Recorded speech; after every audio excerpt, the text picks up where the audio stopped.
वो उनकी लिटिल रानी ब्लॉक के अंदर भेजनी पड़ती है, हर रोज़ कुछ ना कुछ डाक वगैरह भेजनी पड़ती है। माथा फोड़ी है स्कूल में। कोचिंग में ठीक है, किसी को कुछ भी बताने की ज़रूरत नहीं, जो पढ़ रहे हैं वो पढ़ रहे हैं, बस गए माथा फोड़ी ख़त्म। चलो ज्योग्राफी पढ़ रहे थे। ज्योग्राफी के अंदर हमने कल पढ़ा पूर्व का मैदान। क्या पढ़ा था? कुछ इस प्रकार से पढ़ा था। अब मुझे नहीं पता कैसे पढ़ा था, लेकिन कुछ इस प्रकार से ही पढ़ा था। अब आज हाड़ौती का पठार पढ़ेंगे और दक्षिणी पूर्वी पठार भी कहते हैं उसको। अब देखो इसके अंदर हमने ये वाला जो क्षेत्र कल अपने पढ़ा, इसके अंदर मैंने आपको 3-4 बेसिन बताए थे। बनास बाणगंगा बेसिन, चंबल बेसिन और माही बेसिन। ठीक है, बनास बाणगंगा चंबल और माही बेसिन, इन तीनों नदियों के बारे में पढ़ा था। और उसके साथ साथ मैंने बताया कि सबसे खतरनाक नदी जो डॉग या उबड़ खाबड़ के लिए जो फेमस नदी है कौन सी है? बीहड़। कौन सी नदी फेमस थी आपके? चंबल। और छप्पन का मैदान माही नदी। ठीक है, बांसवाड़ा और प्रतापगढ़। बांसवाड़ा और प्रतापगढ़ के मध्य के मैदान को छप्पन का मैदान कहते हैं, क्योंकि 56 नदी नालों का यहाँ पर क्या है? समूह है, इसलिए इसे छप्पन का मैदान कहते हैं। ठीक है, अब देखो बांसवाड़ा नहीं तो अरे है, लेकिन मैंने क्या लिखा? 56 का मैदान इनके बीच में, ये चीज लाइन लिखी हुई है, देख उसके अंदर पढ़। उसके साथ साथ लाइन भी लिखी है मैंने। हे देवी, कैसे कल्याण हो तेरा।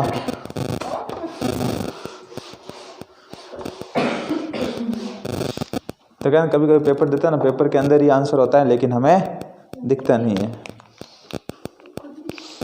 ठीक है, तो आज अपन बात करेंगे दक्षिण पूर्वी पठार। अरे घर जान पढ़े जन था, पढ़ा नहीं, खुद लिखिया है। दक्षिण पूर्वी पठार।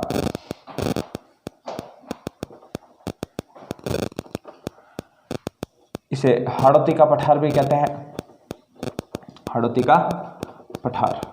आज अपन भौतिक प्रदेश कंप्लीट करना है किसी भी हालत में, ठीक है ना। चाहे 2 घंटे की क्लास हो तो भी कोई तकलीफ नहीं है। ठीक है, इसका निर्माण ज्वालामुखी किए बेसाल्ट लावे से हुआ है। किससे इसका निर्माण हुआ? ज्वालामुखी से। देखो जब अपन वर्ल्ड ज्योग्राफी पढ़ेंगे तो मैं आपको ज्वालामुखी बताऊंगा, कुछ इस प्रकार की होती है। ठीक है, जब यहाँ पे लावा ज़्यादा मात्रा में गर्म होता है तो इस प्रकार से आपके बाहर आना शुरू हो जाता है। ठीक है ना, ये बाहर आके क्या होता है, जो इसके अंदर ये लावा होता है जैसे जैसे गर्म होता है उस समय तो कुछ नहीं, लेकिन जैसे ही ठंडा होगा ना, ठीक है ना, अब वो क्या ना कि ये होली वाली वो मत समझना, उसको क्या बोलते हैं, हाँ कोटी मत समझना, ठीक है ना, ये ज्वालामुखी है। ठीक है ना, अब जैसे जैसे लावा आएगा, ठीक है, लावा क्या होगा? ठंडा होगा। क्या होगा? ठंडा होगा तो लावा क्या होता है? उपजाऊ होता है। क्या होता है? काली मिट्टी के रूप में। और सबसे ज़्यादा काली मिट्टी कहाँ पाई जाती है? महाराष्ट्र के अंदर पाई जाती है। ठीक है, लेकिन अपने राजस्थान में दक्षिण साइड के अंदर पाई जाती है। इसीलिए इसको क्या कहते हैं? ज्वालामुखी के द्वारा जो बेसाल्ट लावा से इसका निर्माण हुआ है। आई बात समझ में कि नहीं आई? आगे अब देखो लिख लेते हैं थोड़ा सा। देखो चित्र तो मुझे अच्छे खासे बनाने नहीं आते, ऐसे ही बस बन जाते हैं, ठीक है ना। और मैप सबसे ख़राब बनाना आता है तो कोई बात नहीं, पढ़ना तो पड़ेगा। इसका निर्माण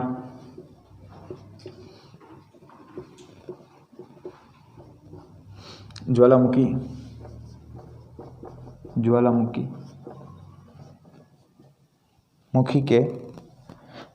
के बेसाल्ट लावे से हुआ है। ज्वालामुखी के बेसाल्ट लावे से हुआ है।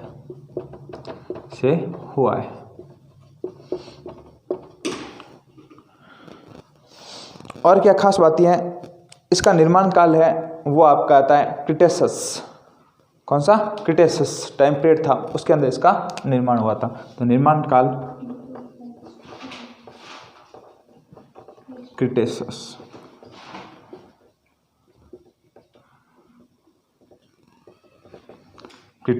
निर्माण काल का जो टाइम पीरियड है वो टाइम पीरियड कौन सा है? आपके क्रिटेशस।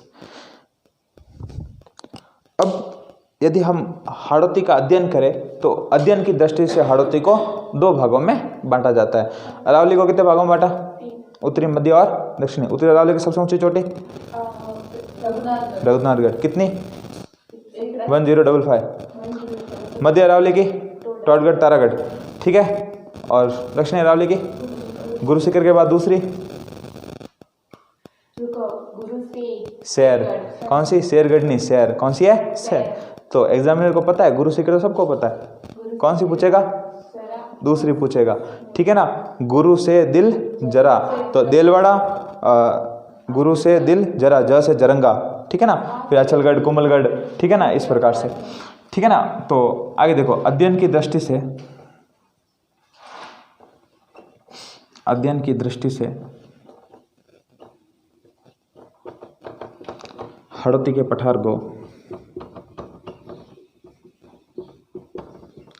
को 2 भागों में बांटा जाता है। भागों में बांटा गया है।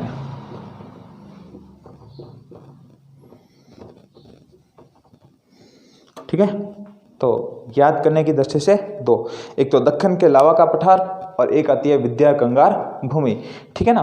तो बात करते हैं 2 वर्ग।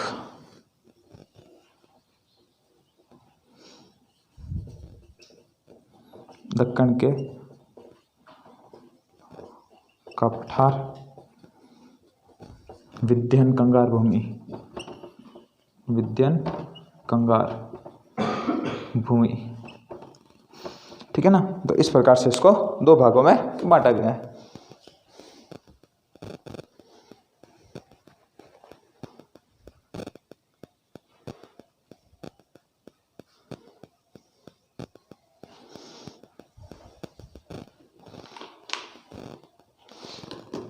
अब मुझे कोई बताएगा संक्रांति प्रदेश किसे कहते हैं? कभी नाम सुना? मकर संक्रांति नहीं है ना, संक्रांति प्रदेश। हाड़ौती को संक्रांति प्रदेश कहते हैं। हाड़ौती को क्या कहते हैं? संक्रांति प्रदेश। क्यों कहा जाता है? क्योंकि ये अरावली और विंध्याचल पर्वतमाला को जोड़ता है। संक्रांति का मतलब होता है जोड़ना। क्या होता है? जोड़ना। तो हाड़ौती को कौन सा प्रदेश कहा जाता है आपके? संक्रांति प्रदेश, क्योंकि ये किसको जोड़ता है? अरावली को विंध्याचल से आपके जोड़ता है। तो नोट डाल के लिखो संक्रांति प्रदेश।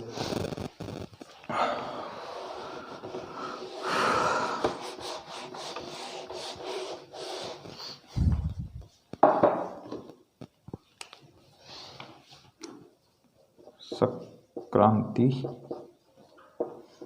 प्रदेश।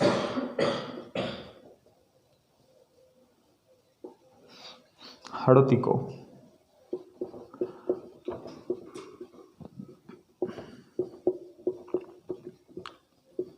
संक्रांति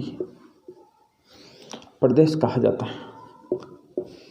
प्रदेश कहा जाता है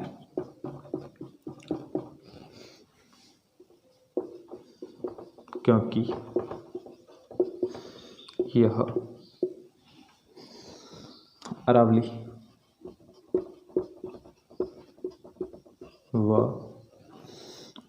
व विंध्याचल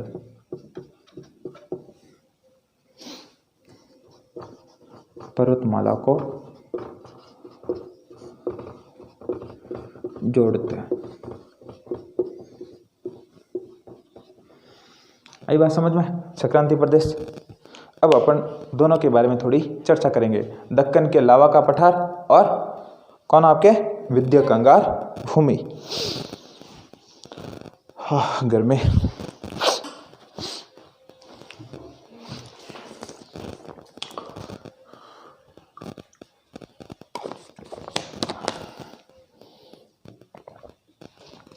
तो पहला लिखते हैं अपन दक्कन के लावा का पठार।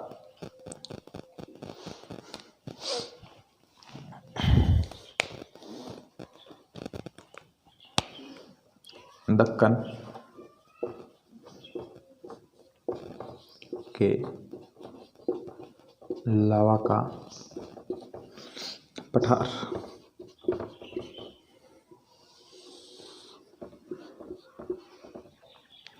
ठीक है, दक्कन के अलावा का पठार। अब देखो इसके अंदर अपन बात करें कि हाड़ौती के दक्षिण में स्थित है। कहाँ पर स्थित है? दक्षिण में। तो हाड़ौती, छतर, कोटा, बूंदी, बारा, झालावाड़। तो लिख सकते हैं कि हाड़ौती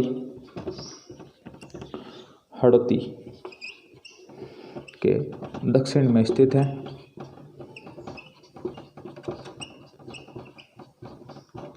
ठीक है ना, हाड़ौती के दक्षिण में क्या है? स्थित है। इसका विस्तार आपके मालवा प्रदेश तक है। कौन से? मालवा, ऊपरमाल, ठीक है ना, ये सारे क्षेत्रों तक इसका क्या है? विस्तार है। तो लिख सकते हैं कि मालवा प्रदेश और ऊपरमाल। याद करो, ऊपरमाल अभी पढ़ा है। तो उसके अंदर भी, इसके अंदर भी क्या है? ये क्षेत्र आपके सम्मिलित है। ऊपरमाल, बिजोलिया किसान आंदोलन, तो बिजोलिया वाला क्षेत्र भी किसके अंदर सम्मिलित है? आपके हाड़ौती क्षेत्र के अंदर सम्मिलित है, क्योंकि भीलवाड़ा आता है हाड़ौती के अंदर, दक्षिण के अंदर है, तो दक्षिण क्षेत्र है। ठीक है ना। तो राजस्थान का मैप देख दो कभी, ठापवाड़ी धान भीलवाड़ा कटा हुआ है, दक्षिण वाले क्षेत्र में आता है, मतलब थोड़ा बहुत हिस्सा आता है। क्या भीलवाड़ा पाली के पास है? हाँ, तो अजमेर और पाली में भीलवाड़ा की सीमा थोड़ी लगती है, पाली से लगती है क्या?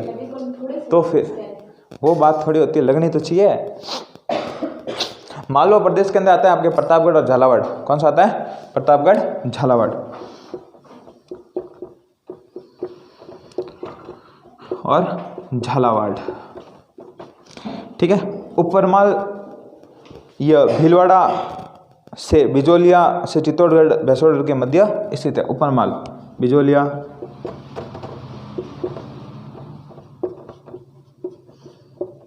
भीलवाड़ा, हाँ, मालवा प्रदेश, चित्तौड़गढ़, मालवा और मालवा एक ही है। हाँ, ठीक है। तो फिर झालावाड़ के साथ सीमा लगा रहा है। झालावाड़ की सीमा किसके साथ लगती है? क्यों? वो सीमा नहीं बताई थी? जान बच्चा है ओ खोलना देगा। ठीक है ना। भीलवाड़ा, चित्तौड़गढ़, बिजोलिया, भीलवाड़ा, चित्तौड़गढ़ व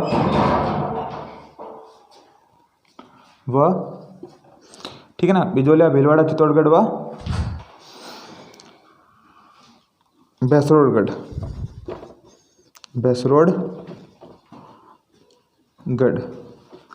के साथ, ठीक है ना, भैंसवाड़गढ़ का क्षेत्र लिखो, का क्षेत्र। ठीक है ना। ये सारा क्षेत्र किस में आता है? आपके ऊपरमाल में आता है। अभी बिजोलिया किसान आंदोलन पढ़ा, ठीक है ना। बिजोलिया किसान आंदोलन बिजोलिया के क्षेत्र के अंदर आता है, भीलवाड़ा के अंदर। तो भीलवाड़ा का कौन सा क्षेत्र आता है? बिजोलिया वाला क्षेत्र किसके अंदर आ रहा है? आपके दक्षिण के लावा के पठार के अंदर आ रहा है और ऊपरमाल के अंदर सम्मिलित किया जाता है। तो ये सारे क्षेत्र किस में आ रहे हैं? आपके दक्षिण के लावा के पठार में आ रहे हैं। यही बात समझ में आपको? ठीक है ना, कि दक्षिण के लावा के पठार के अंदर कौन कौन से क्षेत्र सम्मिलित होते हैं। अब उसके बाद अपन पढ़ेंगे विंध्य कंगार भूमि। ठीक है ना। तो दूसरी अपनी हेडिंग रहेगी विंध्य कंगार भूमि। संक्रांति प्रदेश याद रखना, IMP है, आ सकता है। ठीक है ना। तो संक्रांति प्रदेश के बाद अपन देखते हैं विंध्य कंगार भूमि। तो दूसरी अपनी हेडिंग रहेगी विंध्य कंगार भूमि। विंध्य कंगार भूमि।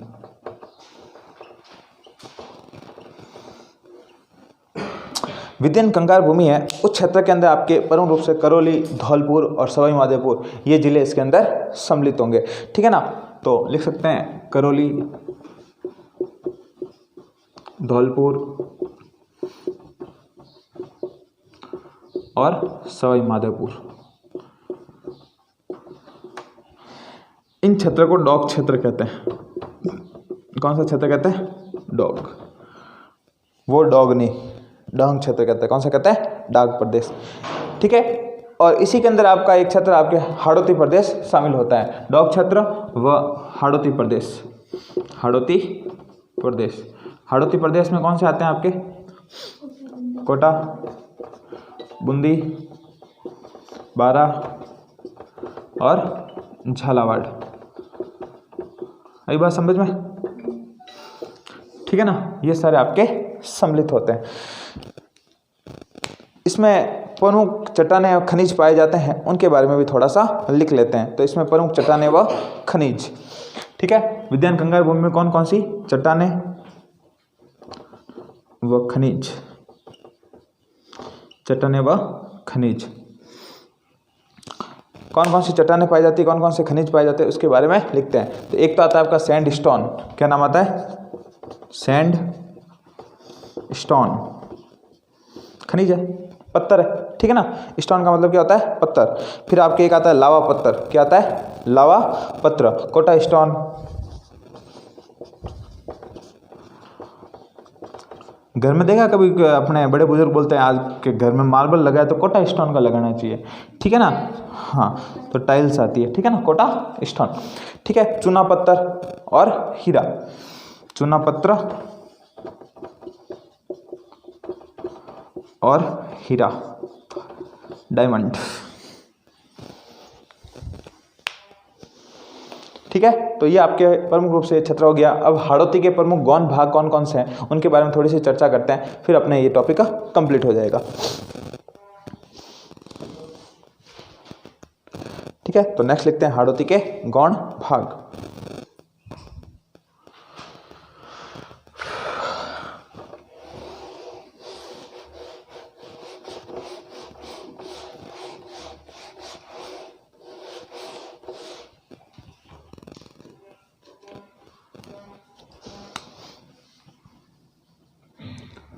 हाड़ौती के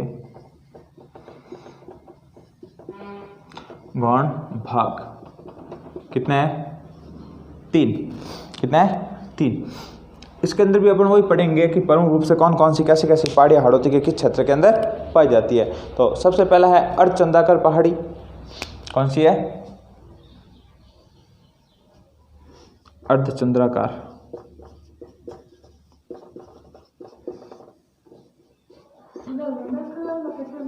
नहीं लिखाएंगे सिर्फ, हाँ ऐसे जैसे बना रहा हूँ वैसे वैसे बना दो। शाहबाज उस भूमि, शाहबाद उच्च भूमि, ठीक है। और एक है आपके डग गंगाधर भूमि, डग या डॉग गंगाधर भूमि। अब इन तीनों के बारे में अपन लिखते हैं कि अर्धचंद्राकार पहाड़ियाँ आपके बूंदी हिल्स के अंदर पाई जाती है, कहाँ पर, बूंदी, ठीक है ना, बूंदी वाला क्षेत्र है ना, उसके अंदर अर्धचंद्राकार आपके पहाड़ियाँ, और मुकुंदरा हिल्स, ठीक है ना। तो बूंदी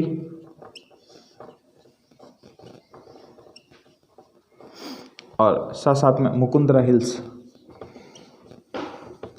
जब अपन अभ्यारण्य पढ़ेंगे ना तब आपको मुकुंदरा अभ्यारण्य बताऊंगा, ठीक है ना। इसके अंदर कोटा और झालावाड़,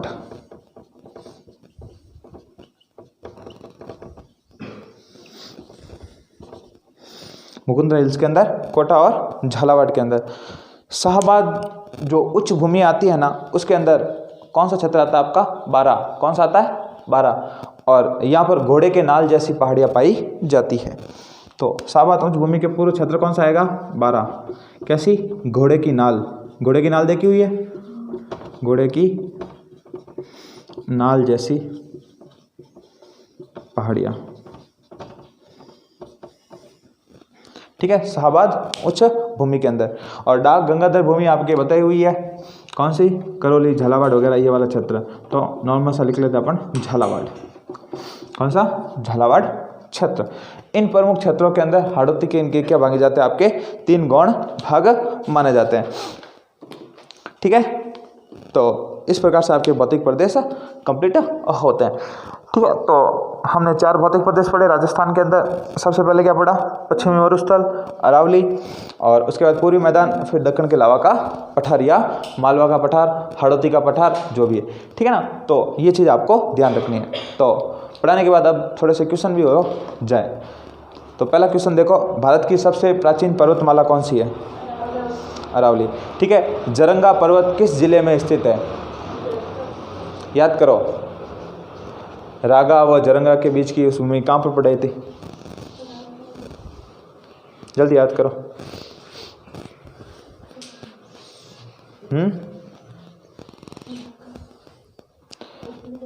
हाँ, देखो पीछे पेज फुल टाइम तो देखो, याद नहीं आवे तो पेज तो फुलट ही सको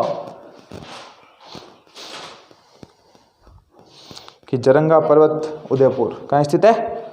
उदयपुर। घग्गर नदी के तल को स्थानीय भाषा में क्या कहते हैं? हाँ ठीक है, नाड़िया, नाली, नदी, हाँ नाली कहते हैं। क्या कहते हैं? नाली, क्योंकि एक ऐसी नदी है जो पूर्ण रूप से कभी आती नहीं है, और यदि आती है तो ये कहाँ तक जाती है? लास्ट आपके पाकिस्तान, ठीक है ना, पाकिस्तान तक ये नदी जाती है। ठीक है, उसके बाद तोरावटी की पहाड़ियाँ मुख्यतः किस क्षेत्र में विस्तृत है? तोरावटी, हाँ कादली नदी कौन से क्षेत्र में आती है? हाँ हाँ नहीं, शेखावटी, चोरू सीकर झुंझुनू बताया ना, कादली नदी ऐसे क्या देखो हे देवियों, हाँ तब बचे तो सिरोही सिक्कर में फर्क है नहीं, सिरोही से तब बचे। नागपानी किसका नाम है? झील, पर्वत, शिखर, हाँ नागपाड़ पर्वत है ना, ठीक है ना। उदयपुर राजसमंद क्षेत्र का सर्वोच्च शिखर कौन सा है? जरंगा, कुंभलगढ़, लीलागढ़ और नागपानी। उदयपुर और राजसमंद के बीच में जरंगा, ठीक है। तो ये क्वेश्चन है, हाँ ठीक है ना, हाँ कि पहाड़ी को जरंगा कहते हैं।